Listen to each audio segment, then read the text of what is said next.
If you poll the world and say, what is the country that poses the greatest threat to world peace? They won't say Iran or Russia or China. They'll say the United States.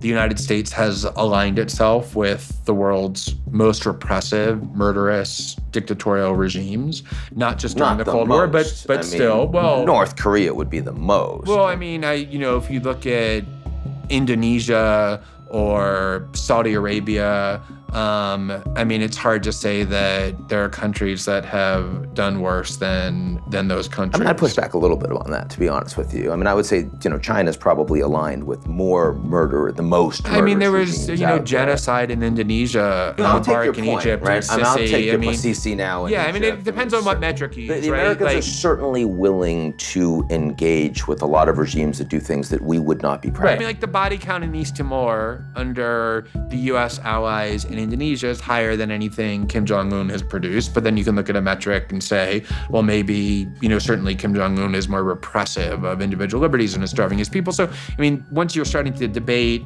is starvation worse than genocide? You're kind of in It's a tough place. It's a tough place. So I guess what I'm saying is, I don't think the U.S. is the embodiment of pure evil. I think it's almost always misguided to talk about any person or any individual as being pure good or pure bad.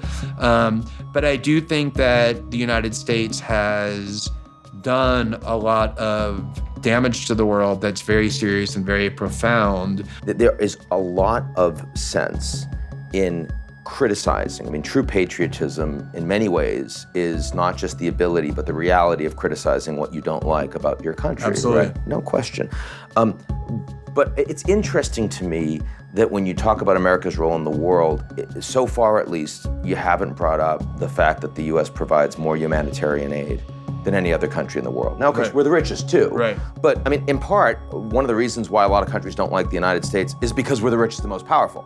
So there's bad that comes with that. Wars that are misguided and human rights that are run across. But there's also really good that comes across. After the Indonesian tsunami, the Chinese did virtually nothing. The Americans were there on the ground. Mm-hmm. And I say that because you just brought up Indonesia. Right. So I just kind of wonder, is there a strategy that you have of, I want to be the voice of polarity on one side that is just beating on this great American bald eagle flag waving narrative?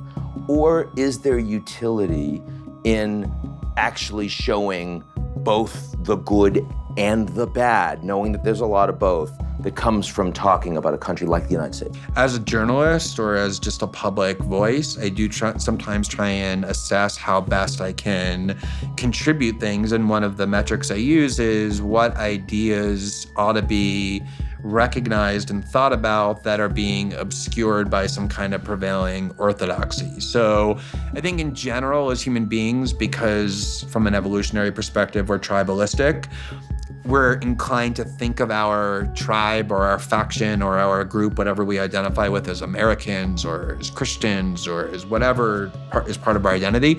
It's very easy to see the good parts of that. We're kind of inculcated to do that. I think it's much harder to be self-critical, both as an individual, but also as a society collectively. So you lean into that for that reason? Yeah, so absolutely. I lean into that because I think that's important. So let's stipulate for the purposes, at least of this show, that Glenn Greenwald accepts that occasionally America does good things. Sure, absolutely. Like I said, I think that one of the things the U.S. does the best that I hope and that I use as an example all the time is its dedication to free speech and a free press, for that matter, and just the Constitution in general. The idea that checks and balances are critically important. Here in Brazil all the time, one of the projects that I try and do actually is import American ideas about how freedom of speech should be talked about. The idea that Jewish lawyers at the ACLU defended the right of neo-Nazis to march through Skokie. This is something really foreign to most other countries, including countries that do other things really well, that I think the U.S. is a leading model for.